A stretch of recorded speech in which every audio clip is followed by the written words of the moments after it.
Good morning, everyone. Welcome to our end-of-course review on police field operations. I'm excited to have you all here today as we wrap up this training.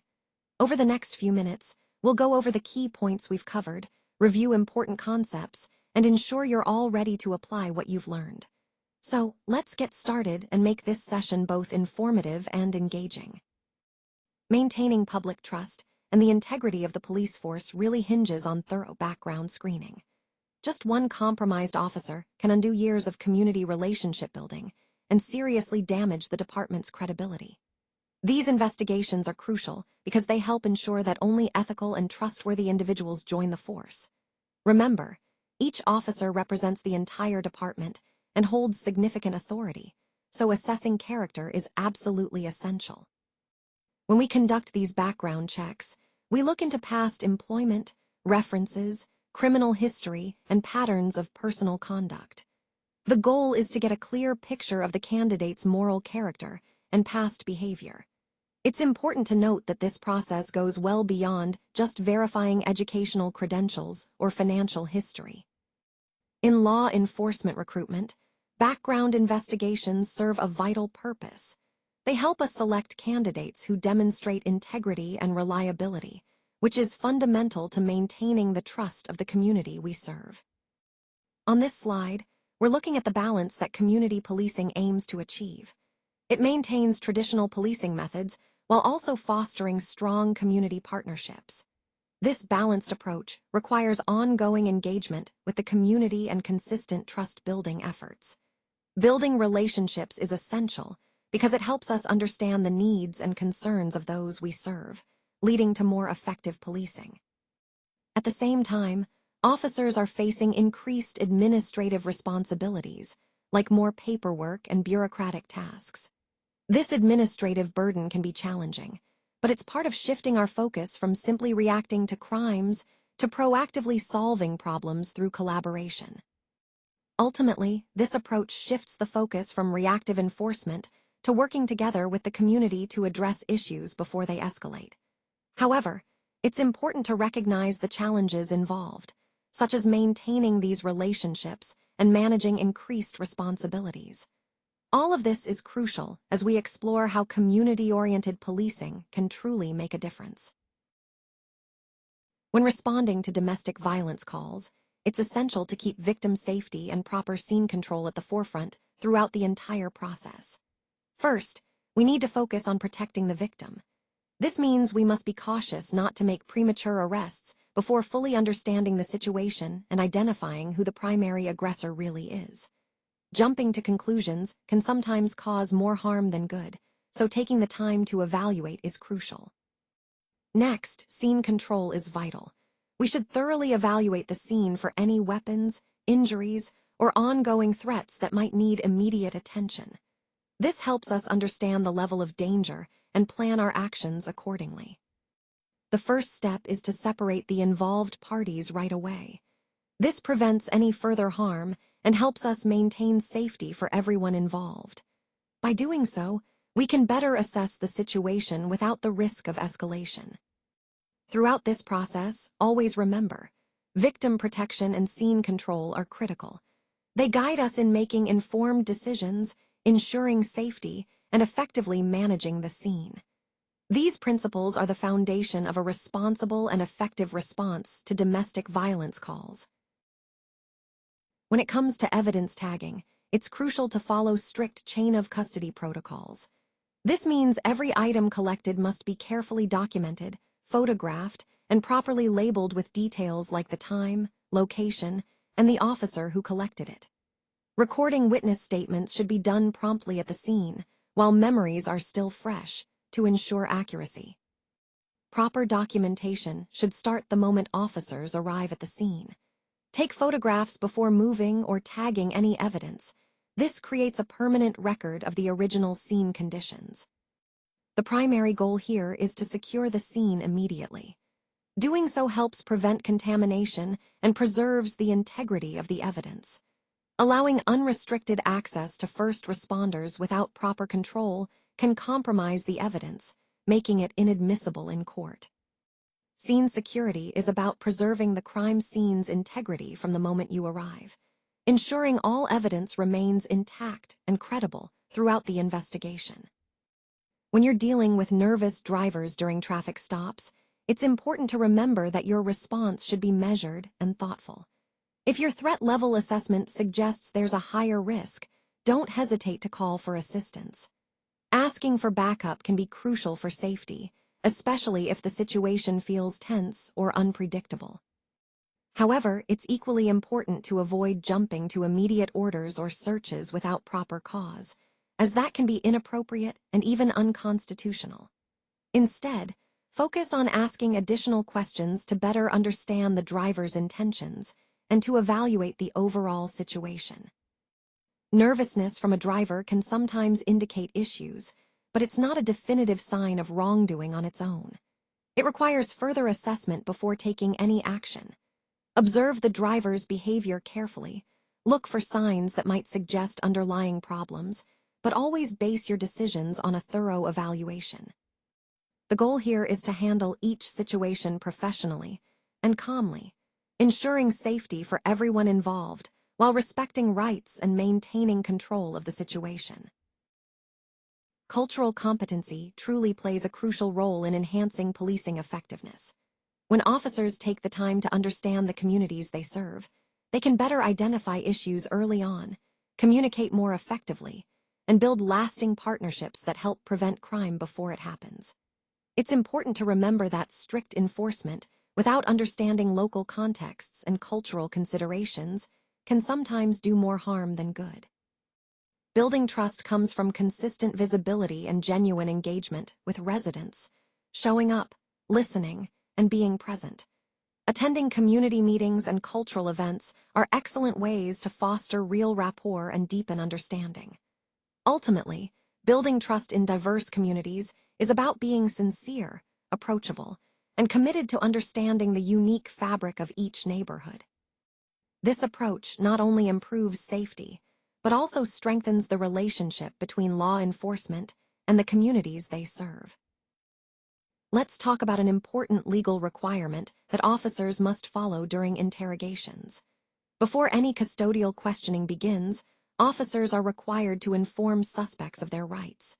These include the right to remain silent, the right to have an attorney present, and the understanding that anything they say can be used against them in court. It's crucial to understand that if this advisement isn't given, it can compromise the entire investigation and any prosecution that might follow. Without that proper warning, any statements made by the suspect could be deemed inadmissible in court. Additionally, continuing to question a suspect without their legal representation present violates their Miranda rights. This means that any statements made after such a violation could be thrown out of court, which undermines the integrity of the legal process. If a suspect requests an attorney at any point, the interrogation must stop immediately. There are no exceptions to this rule. Respecting these constitutional rights isn't just a legal formality. It's essential to ensuring fairness and protecting the rights of individuals during the investigative process.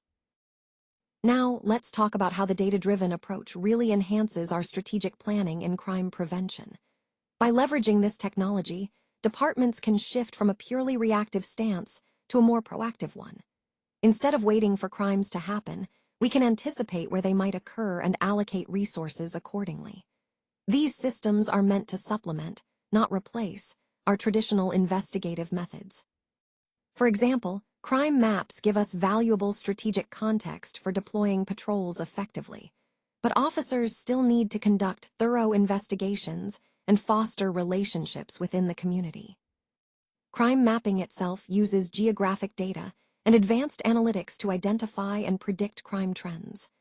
This helps us understand patterns over time and spot emerging threats early on. The goal is to use this information to allocate resources more effectively, focusing on high-risk areas based on both historical data and new insights.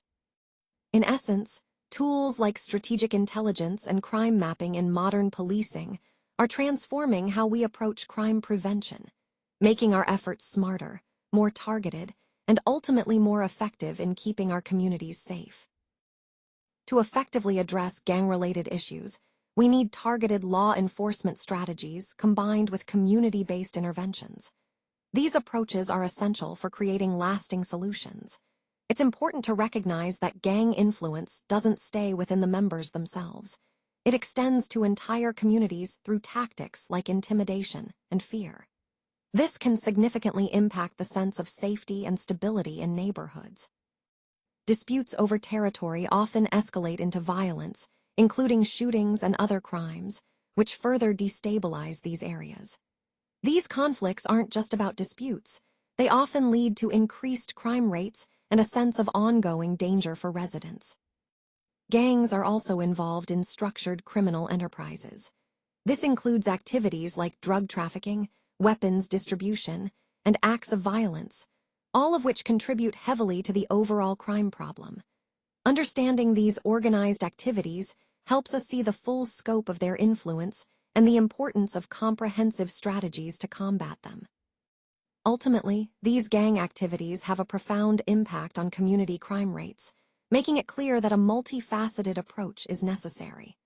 Combining law enforcement efforts with community engagement can help disrupt these criminal networks and restore safety and stability to affected neighborhoods.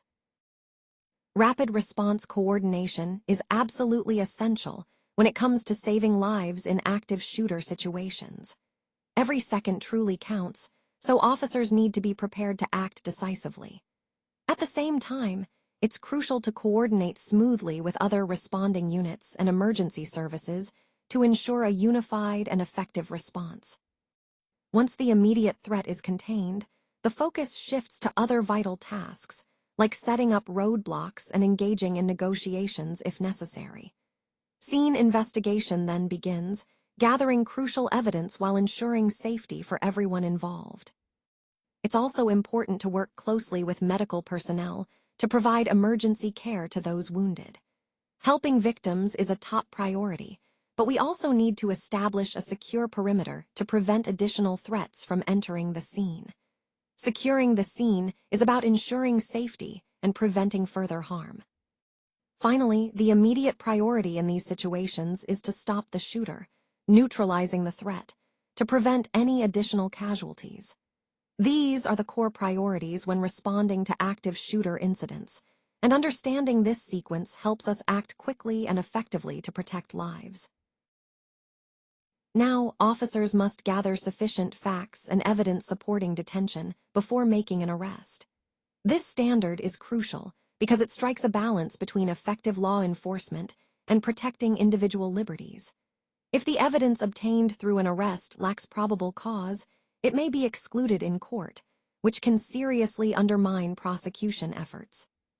Probable cause acts as a safeguard, protecting citizens against arbitrary or unlawful arrests. It's a fundamental legal principle that ensures our actions comply with constitutional requirements, specifically the Fourth Amendment. Remember, an arrest requires a reasonable belief that a crime has been committed, and this belief must be supported by facts and evidence. In the context of police field operations, understanding the constraints of probable cause is essential. It's the legal standard that guides us, ensuring we act within the law while performing our duties. Let's talk about building shared responsibility for safety and community well-being. At the heart of this is mutual trust between law enforcement and the community. When we make decisions, it's essential to base them on the community's needs and circumstances, rather than just rigid rules. This approach is guided discretion, which means moving away from strict enforcement and instead forming partnerships with community members. By doing so, we foster stronger relationships that go beyond just enforcing laws. We work together to prevent crime through cooperation. This is the essence of community policing core principles, creating collaborative relationships that make our communities safer and more resilient. When everyone plays a part and trusts each other, we can truly build safer, healthier communities together. Every report must be accurate, detailed, and clear to support justice processes effectively. Poor documentation can have serious consequences, like cases being dismissed, evidence being excluded, or even officers' credibility being questioned in court. The quality of your reports directly impacts how justice is served, so it's essential to get it right. Reports also play a crucial role in ensuring accountability and continuity within law enforcement. For example, when cases are transferred between investigators, or when they go to trial months later, a well-prepared report helps ensure that no critical details are lost or overlooked. Police reports document incidents factually, serving as an official record for both legal and investigative purposes. They provide prosecutors, defense attorneys, and judges with accurate accounts of what happened, which is vital for a fair and just legal process. Ultimately, the primary purpose of police reports is to serve as official legal documentation that supports the administration of justice at every stage. Upholding ethics is essential because it not only strengthens community trust, but also helps maintain the legal integrity of law enforcement. When officers act ethically, the community feels confident in our actions and decisions. Now, let's talk about some key concepts. First, ethical standards.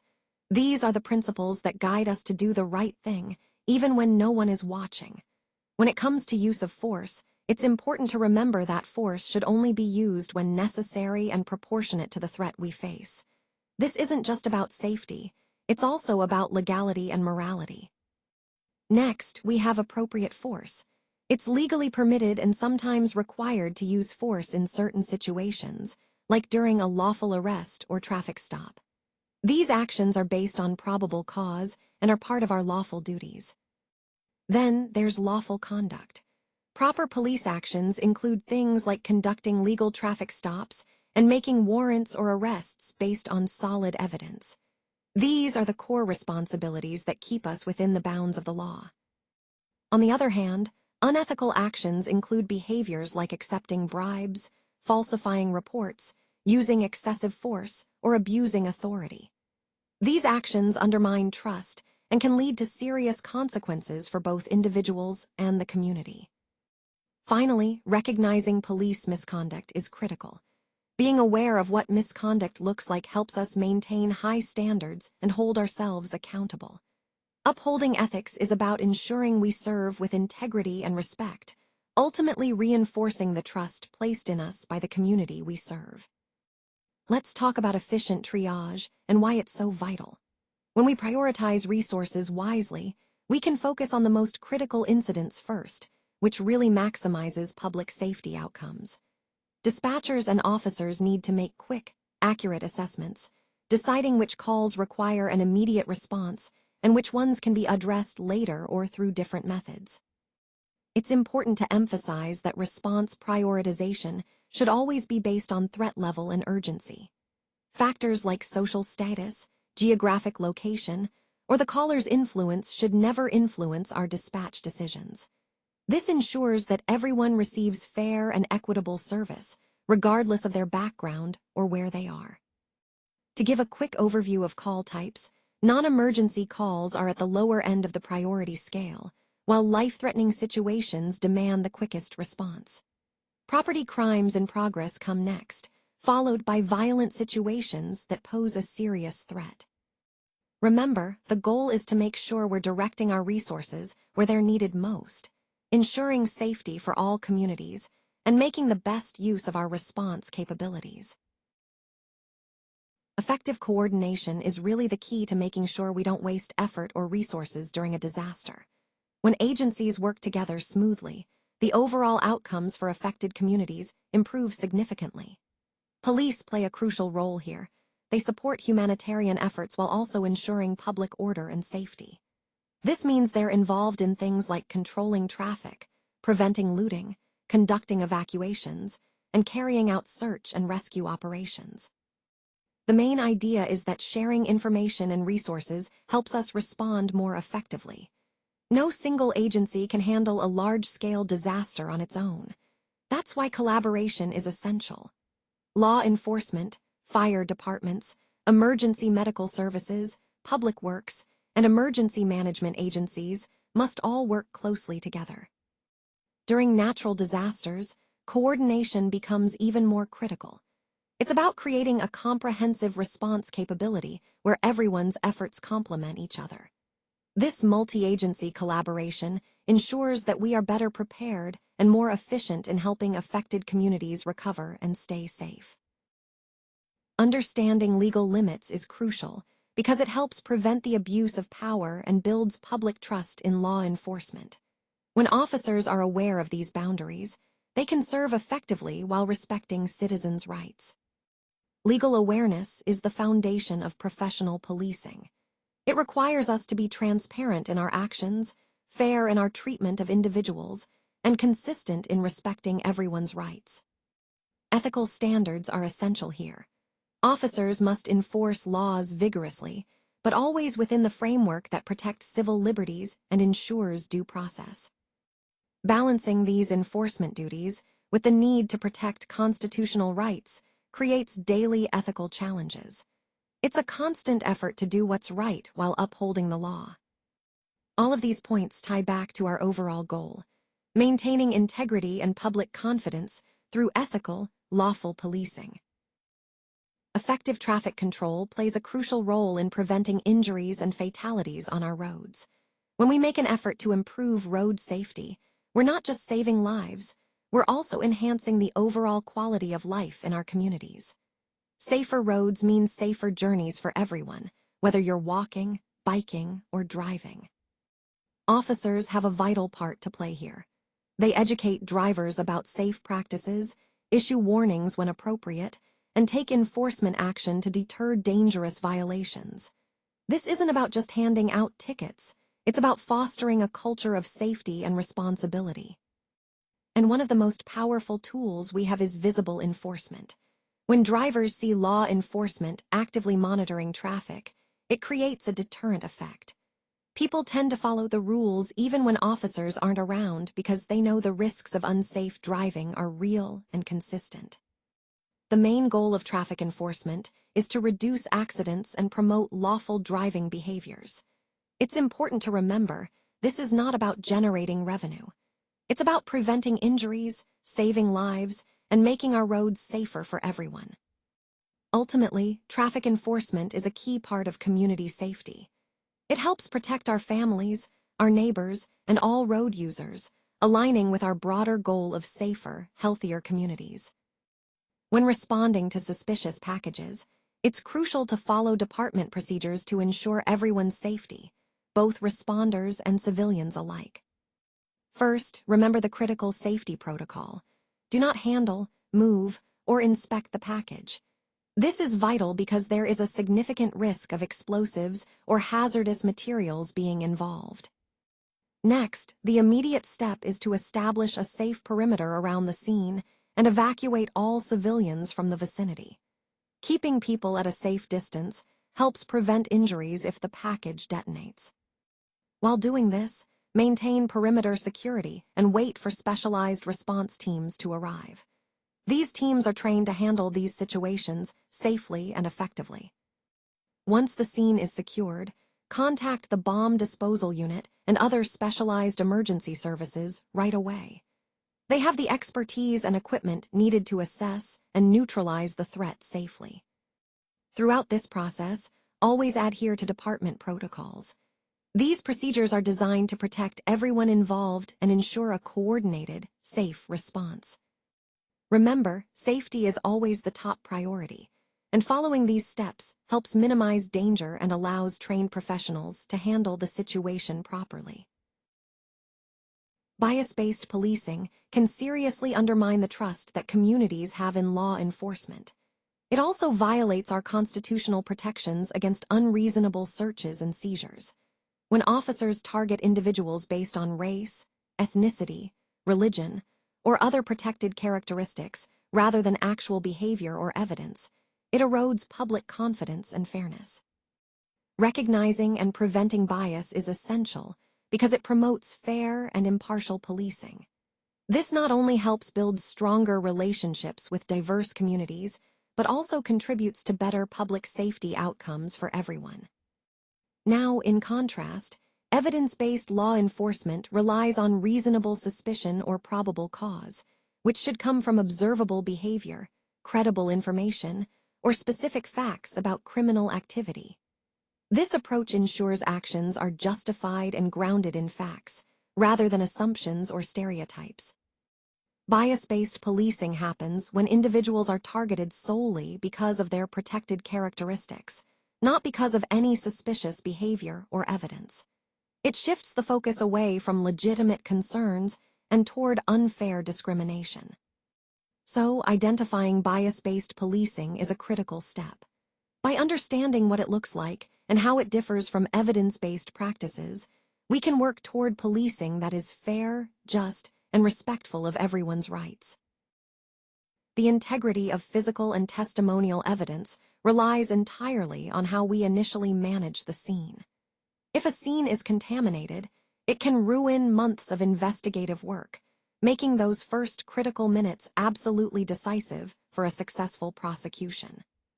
So, it's crucial to collect evidence and interview witnesses only after the scene has been properly secured. Next, we need to process the scene methodically. That means photographing and recording the scene conditions before we start collecting any evidence. This helps preserve a clear record of what the scene looked like initially. We also have to document thoroughly every detail, every piece of evidence, everything that could be relevant. This ensures nothing is overlooked. Protection is key. Physical evidence must be safeguarded from contamination, weather, or disturbance. We want to keep everything as close to its original state as possible. And immediately upon arrival, establishing a perimeter and preventing unauthorized access is vital. This helps preserve the scene's integrity and prevents contamination. Finally, securing the scene early on sets the foundation for a solid investigation. These initial steps, securing, documenting, protecting, and processing, are essential to maintain the evidence's integrity and ensure we can build a strong case. Effective questioning techniques are essential for promoting honesty during interrogations. Instead of relying on intimidation or deception, it's better to build rapport with the suspect and use strategic question sequencing. This approach encourages openness and truthfulness. Maintaining ethical standards is absolutely non-negotiable. We must always respect suspects' rights, which includes providing Miranda warnings, allowing access to an attorney, and steering clear of deceptive tactics that cross legal boundaries. It's important to remember that coerced or forced confessions undermine the integrity of our investigations. They are inadmissible in court, and even if a coerced confession happens to be true, it can't be used to secure a conviction. The main goal of interrogation is to obtain truthful and legally admissible statements. Achieving this requires skillful questioning, questions that draw out honest information while fully respecting constitutional rights. Ultimately, our focus should be on eliciting truthful statements, which serve as the foundation for credible and effective investigations. Now, let's talk about how we can leverage community resources and trust to create lasting safety improvements. The key idea here is that sustained safety isn't just about enforcement. It's about building a foundation within the community that supports ongoing well-being. We want to move beyond traditional enforcement methods and focus on community development. This means creating environments where crime is less likely to happen because the community itself is stronger and more connected. Instead of just reacting to incidents, we should collaborate on prevention programs and support services. These initiatives can address some of the social issues that often underlie criminal behavior, such as lack of opportunities or social disconnection. Finally, forming partnerships with local organizations, schools, businesses, and faith communities is essential. By working together through collaborative problem-solving, we can target the root causes of crime more effectively and create a safer, more resilient community for everyone. Now, let's look at how our system supports data-driven operational adjustments as crime patterns change over time. This means we can adapt our strategies in real time, making our responses more effective and efficient. Moving on to operational flexibility, this capability really enhances our predictive policing efforts and helps us plan more strategically for crime prevention initiatives. It's about being proactive rather than reactive. Next, the predictive capability guides how we deploy patrols and allocate resources, all based on solid data instead of assumptions. This ensures we're focusing on the areas that need it most. Finally, the crime mapping utility helps us identify specific hotspots and times when crimes are more likely to occur. These patterns might be invisible in traditional reports, but with this tool, we gain a clearer, more detailed picture. All of these elements come together to improve our overall approach, making our crime prevention efforts smarter and more targeted.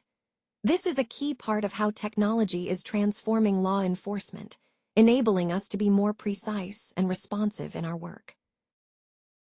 When responding to gang-related disturbances, it's crucial to keep several key points in mind.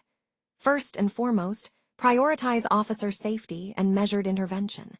These situations can be unpredictable and dangerous, so it's important to stay calm and deliberate. A controlled response is essential, meaning you should avoid engaging physically without sufficient support. If you're alone or unsure, do not attempt to handle the situation solo. Always request backup, especially since gang incidents often involve multiple suspects and weapons, which significantly increase the potential for violence. Remember, evaluating the situation carefully before taking action helps prevent escalation. Rushing in can make things worse.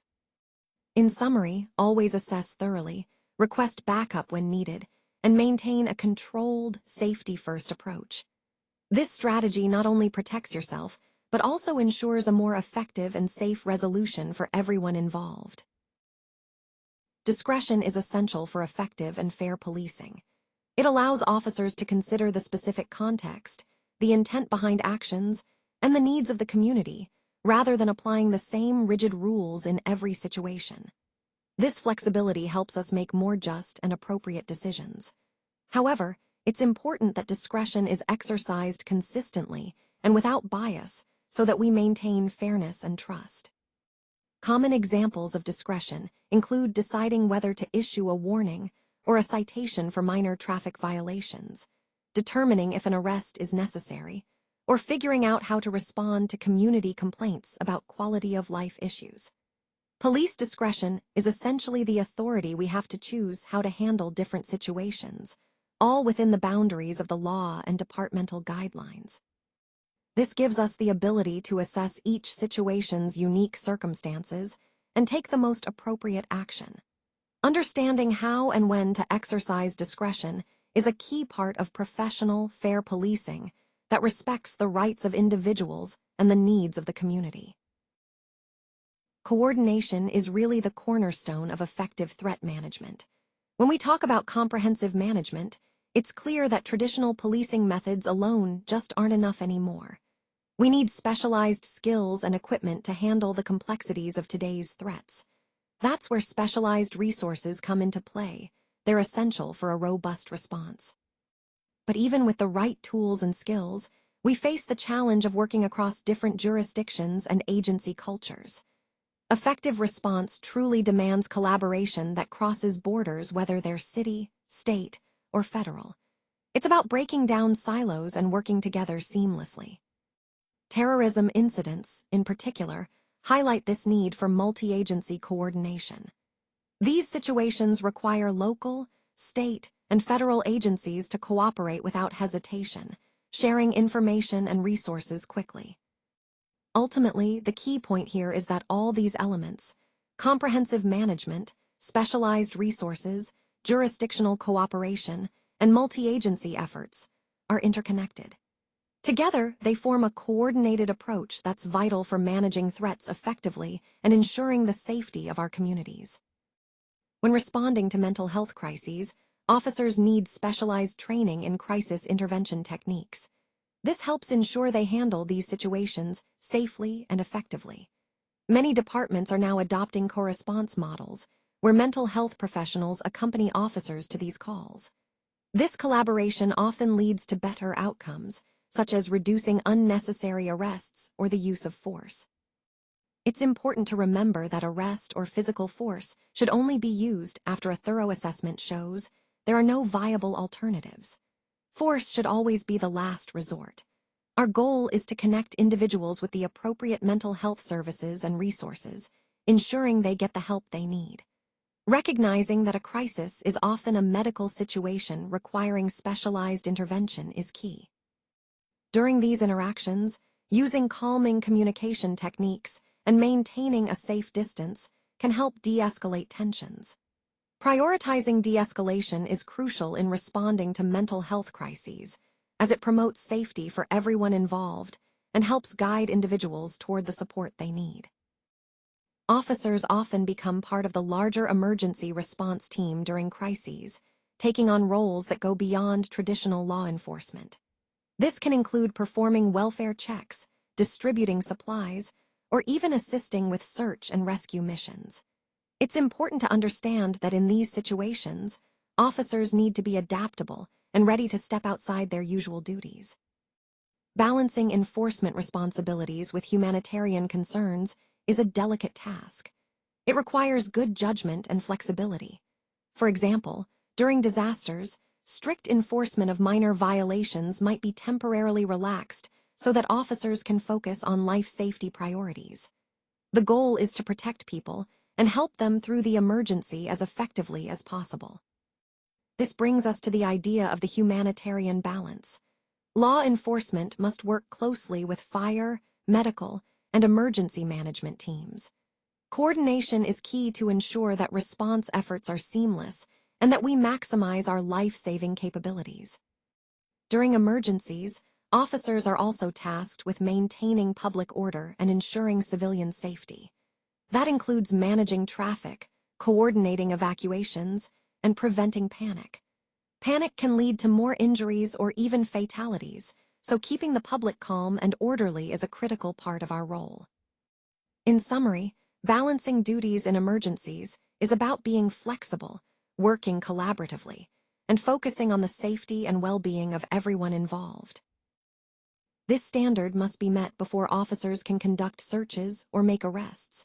It's designed to protect citizens from arbitrary government intrusion, ensuring that searches and arrests are justified and based on solid grounds. At the same time, it allows law enforcement to act effectively when there's enough evidence to justify their actions. Now, you might wonder, what exactly does probable cause mean? Well, it's a reasonable belief, based on facts and the circumstances, that a crime has happened or that evidence of a crime is in a specific location. It's a crucial legal standard that balances individual rights with law enforcement needs. When we talk about probable cause in searches, it's about making sure that officers have a legitimate, evidence-based reason before they search or seize property. This concept is central to many aspects of criminal law and policing, aligning with our overall theme of protecting rights while enabling effective law enforcement. Understanding and properly applying the probable cause standard is absolutely fundamental to constitutional policing. Officers need to be able to articulate specific facts that support their belief that criminal activity has taken place. It's not enough to just rely on hunches or generalizations. There has to be a solid factual basis for the suspicion. This is critical because evidence obtained without probable cause can actually be excluded from trial, which can seriously undermine the prosecution's case. Probable cause essentially sets the threshold for what makes police actions lawful, balancing the need to protect public safety with respecting individual liberties. It's a key legal standard that ensures officers act within the bounds of the law, and at the same time, it prevents unreasonable searches, safeguarding Fourth Amendment rights against arbitrary government intrusion. So, in the context of searches, having probable cause is what helps us stay on the right side of constitutional protections. It's all about making sure that searches and seizures are justified and that we uphold the rights of the people we serve while maintaining effective law enforcement. Let's talk about the importance of clear police reports. First, report quality really reflects an officer's professionalism, attention to detail, and how reliable they are as a witness. A well-written report shows that you take your responsibilities seriously and can stand up in court. Next, good reports also support follow-up investigations. They help maintain continuity when cases are transferred between different personnel, ensuring nothing gets lost in the process. This is crucial for building a thorough case. Of course, accuracy is essential.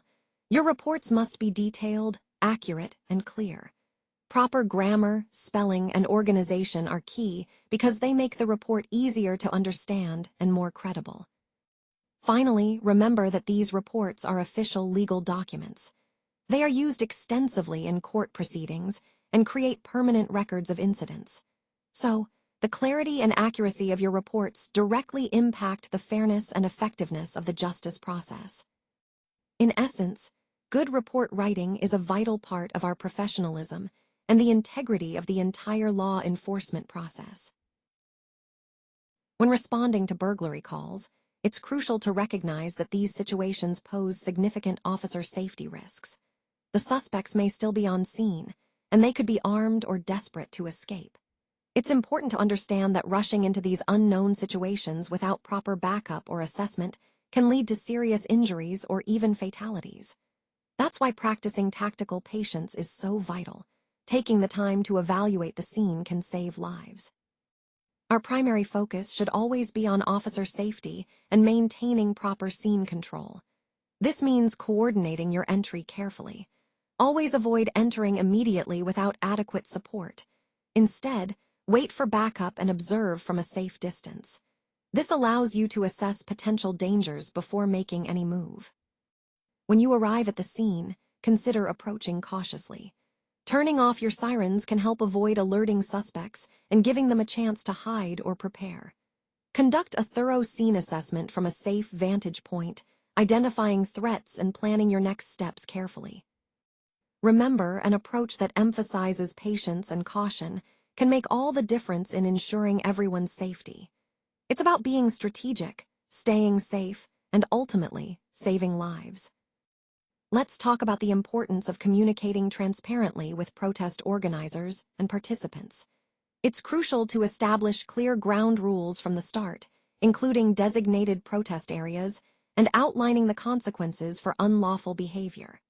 By doing this, we set expectations clearly and help prevent misunderstandings. Using proportionate responses is also key.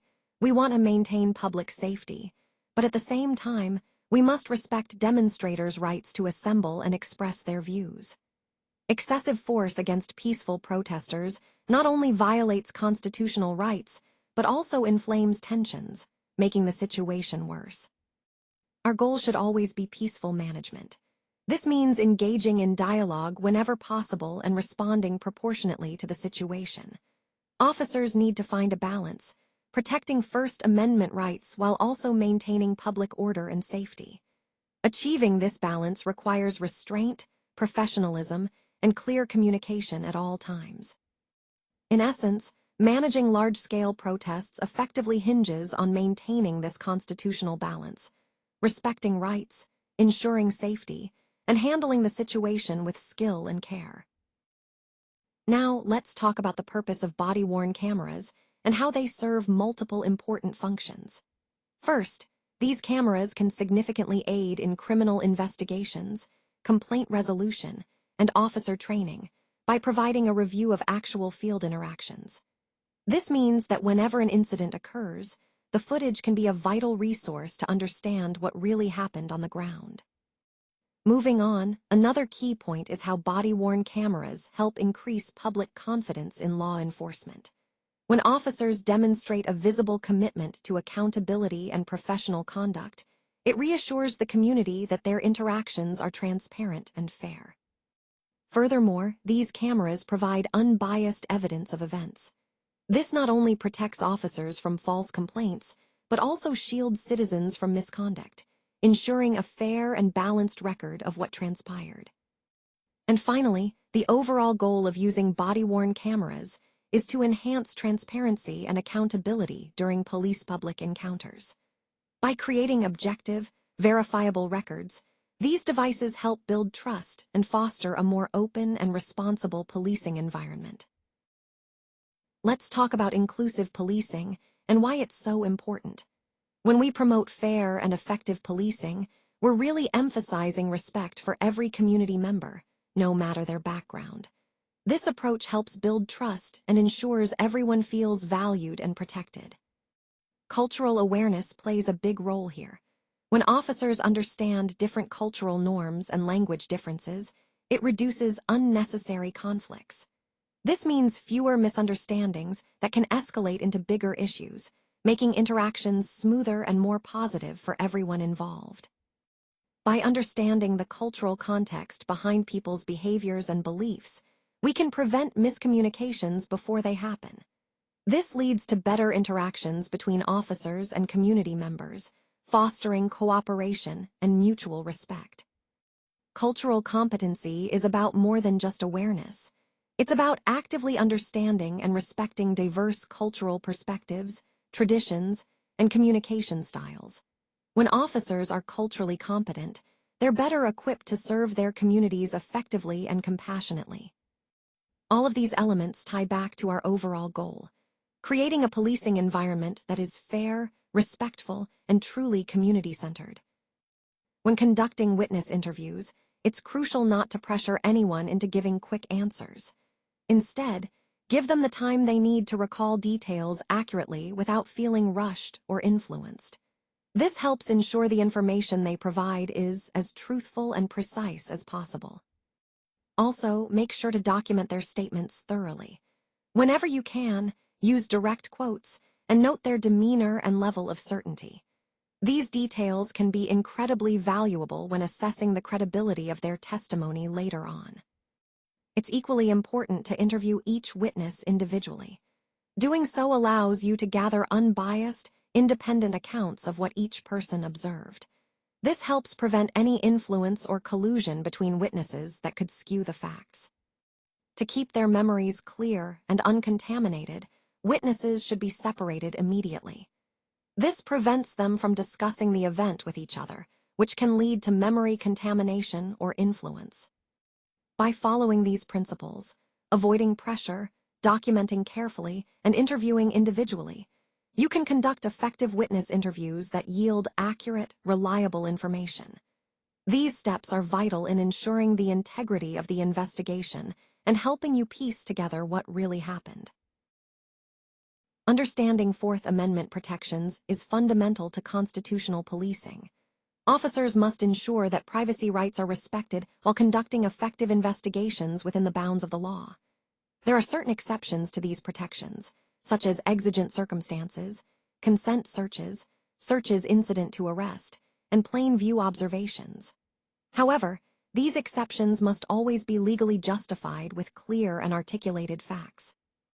Recognized exceptions require law enforcement to obtain judicial authorization based on probable cause before conducting most searches.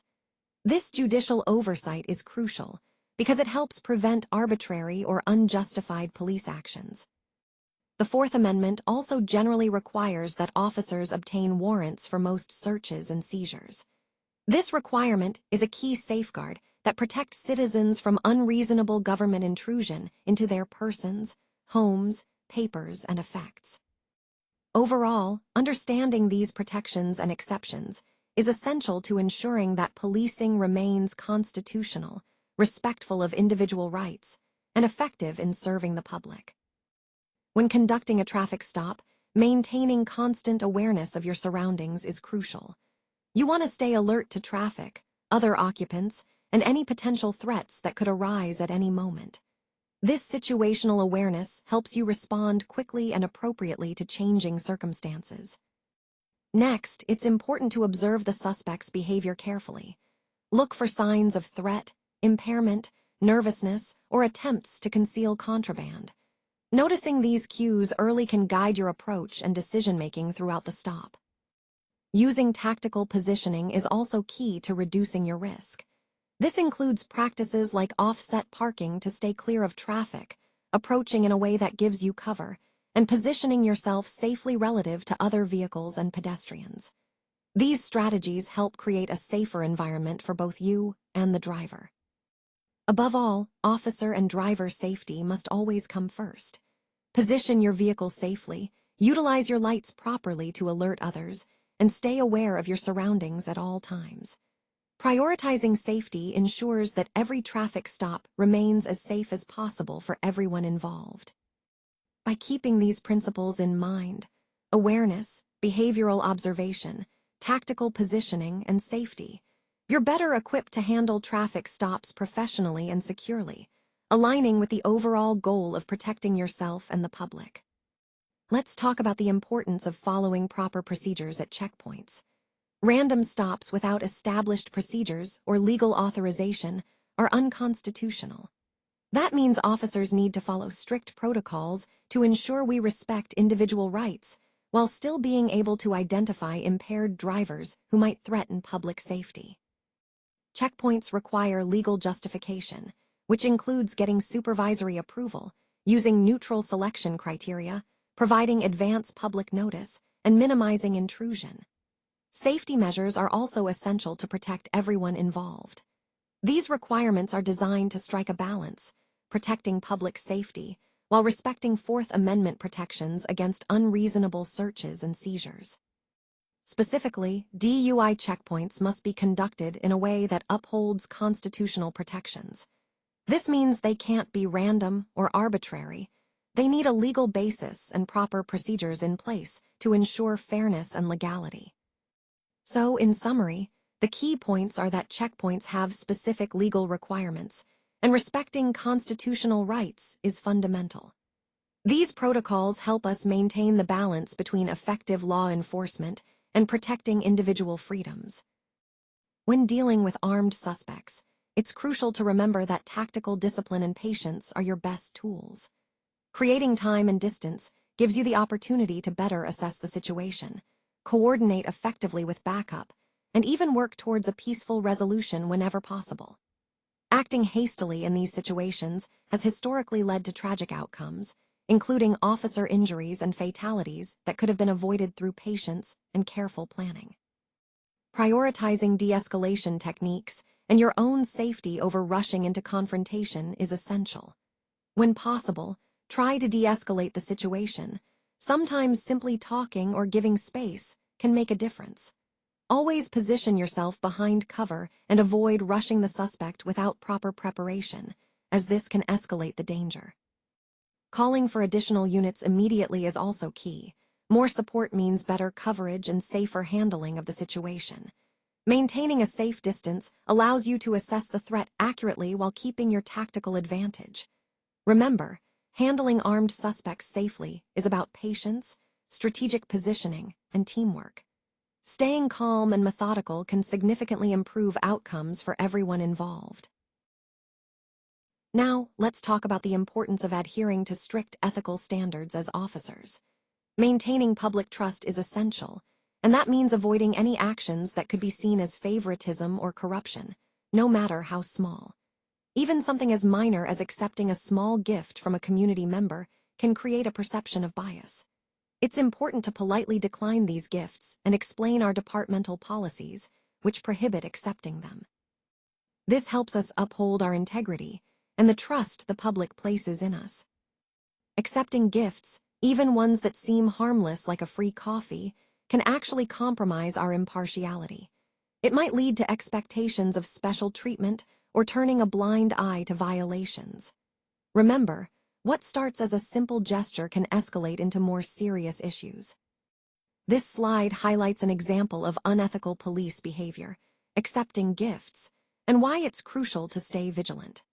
Upholding ethical standards isn't just about following rules.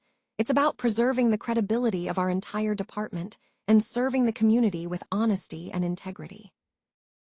When responding to domestic violence calls, it's important to remember that these situations are often among the most dangerous for both officers and those involved. Acting quickly to separate the parties, assess the level of danger, and preserve any evidence is crucial to ensure everyone's safety and to build a solid case if needed. As you arrive, start gathering information that could support potential criminal charges, but always keep the victim's safety and well-being at the forefront. Providing resources, safety planning, and connecting victims with support services can make a real difference in their recovery and safety. Make sure to document everything thoroughly, take photographs, preserve physical evidence, and record details that might be important later.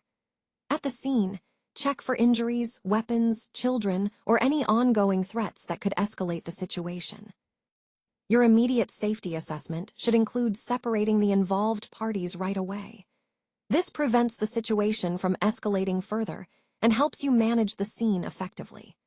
Remember, quick, decisive action combined with compassion and thoroughness can significantly impact the safety and support of those involved. When we focus on de-escalation tactics, we create better outcomes by preventing escalation cycles before they even start. This approach helps us reduce conflicts and avoid situations from spiraling out of control. Building community trust is a key part of this, as professional and measured responses show that we are reliable and respectful, which fosters stronger relationships with those we serve. At the same time, de-escalation protects civilians and reduces injuries during police encounters, making the environment safer for everyone involved. It also enhances officer safety by reducing the need for physical confrontations, which can be unpredictable and dangerous. By using verbal skills and active listening, we can calm situations more effectively, which diminishes the need for physical force altogether. The overall significance of de-escalation tactics is clear. It's about creating safer, more effective interactions that benefit both the community and officers. It's a vital part of our broader goal to promote safety, trust, and professionalism in every encounter. This slide highlights how these analytical tools really boost proactive policing capabilities. Instead of just reacting to crimes after they happen, departments can now take steps to prevent them altogether.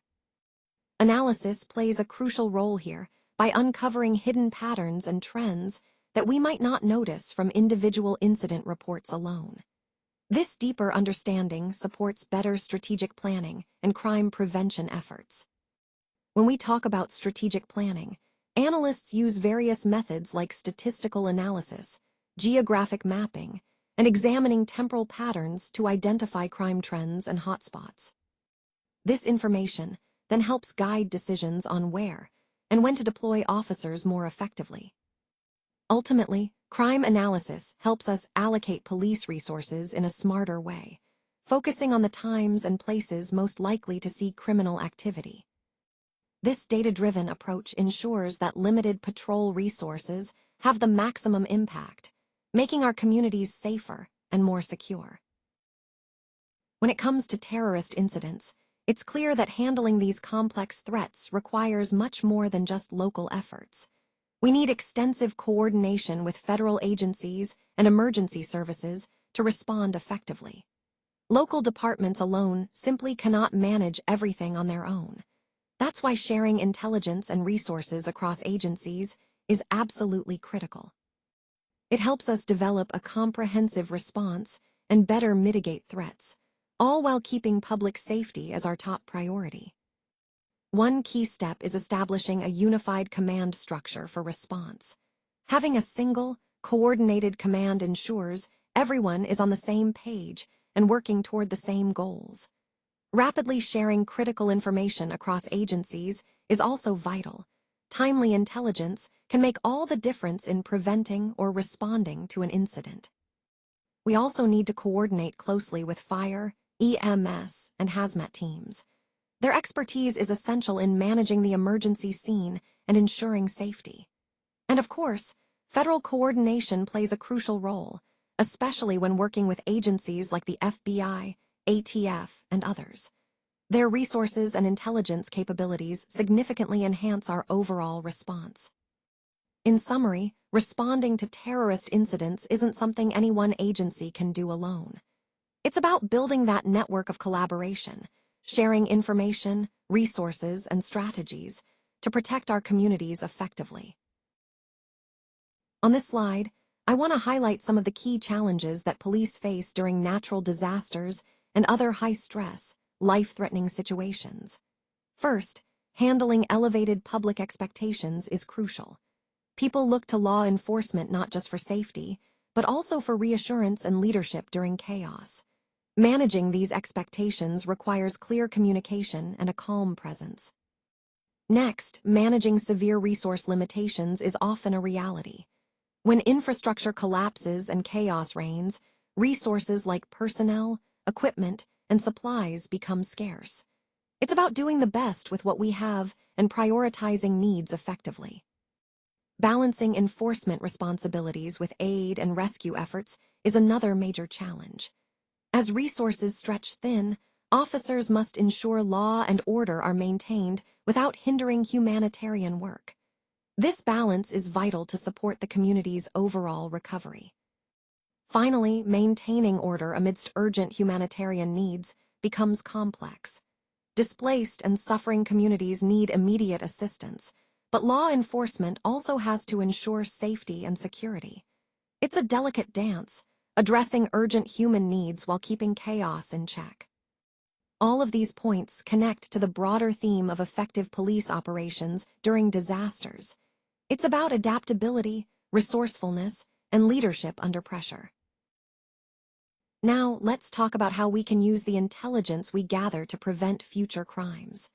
The goal is to focus on targeted enforcement, gang intervention programs, and building strong community partnerships. It's important to remember that we shouldn't treat all gang members as suspects across the board. Doing so can harm community relations, and more importantly, it can violate constitutional protections that require us to have individualized, reasonable suspicion before taking certain actions. We also need to be aware of the increased risks of retaliation when we're processing gang-related crime scenes. Gang violence often leads to cycles of retaliation, which can escalate the violence if not properly managed. That's why having prevention strategies in place is crucial. Gathering comprehensive intelligence is key. We want to understand gang activity, their territorial boundaries, membership details, and recent conflicts. This kind of information helps us, as investigators, to understand the motives behind the violence and to identify suspects more accurately. In summary, effective intelligence gathering and careful scene management are vital tools in our efforts to reduce gang-related violence and protect our communities. Training is a powerful tool because it encourages self-awareness and accountability among officers. When officers understand their own biases, they can better recognize and correct biased thinking patterns. This not only helps improve individual decision-making, but also strengthens community trust, which is essential for effective policing. It ensures that we uphold constitutional principles by treating everyone with dignity and respect. Implicit bias training specifically focuses on helping officers recognize unconscious prejudices that might influence split-second decisions. By becoming aware of these biases, officers can reduce biased responses, leading to fairer and more equitable treatment for all individuals, regardless of race, ethnicity, or other characteristics. Studies have shown that communities report twice as much trust in departments that implement bias training. That's a significant increase, emphasizing how important this type of training is for building stronger relationships. Additionally, research indicates that bias reduction training can decrease biased responses by up to 40%. That's a substantial improvement, showing the real impact such training can have on decision-making. And it's important to remember, everyone has unconscious biases. It's a universal aspect of human psychology that affects decision-making in all areas of life, including policing. In summary, implicit bias training is vital because it promotes fairness, enhances community trust, and helps us uphold the dignity and respect that every person deserves. It's a crucial step toward ensuring our policing practices are just, equitable, and constitutional. Let's talk about some key legal protections that ensure statements made during police encounters are both fair and admissible in court. First, there's the concept of admissibility protection. This means that any statements suspects make must be obtained legally and without coercion, so they can be used properly in court. Next, we have the right to counsel. Suspects have the constitutional right to have an attorney present during questioning. This safeguard helps prevent any unfair pressure or coercion and ensures the suspect's rights are protected. Along with that, there's the right to silence. Suspects can choose to remain silent without fearing negative consequences or inference of guilt. This right helps prevent self-incrimination and encourages fair treatment during interrogations. Before any custodial interrogation begins, officers are required to inform suspects of their rights. This is called the pre-interrogation requirement. It ensures suspects know what their rights are before any questioning starts. Now, all of these protections are summarized in what we call the Miranda rights. When a suspect is in custody and about to be questioned, officers read a statement like, "You have the right to remain silent. Anything you say can and will be used against you in a court of law. You have the right to an attorney." This is a constitutional safeguard designed to prevent coercion and to make sure suspects understand their rights. Finally, all these elements, Miranda rights and legal constraints, are vital to maintaining the integrity of the justice process. They connect to the overall theme of protecting individual rights while ensuring law enforcement acts within the boundaries of the law.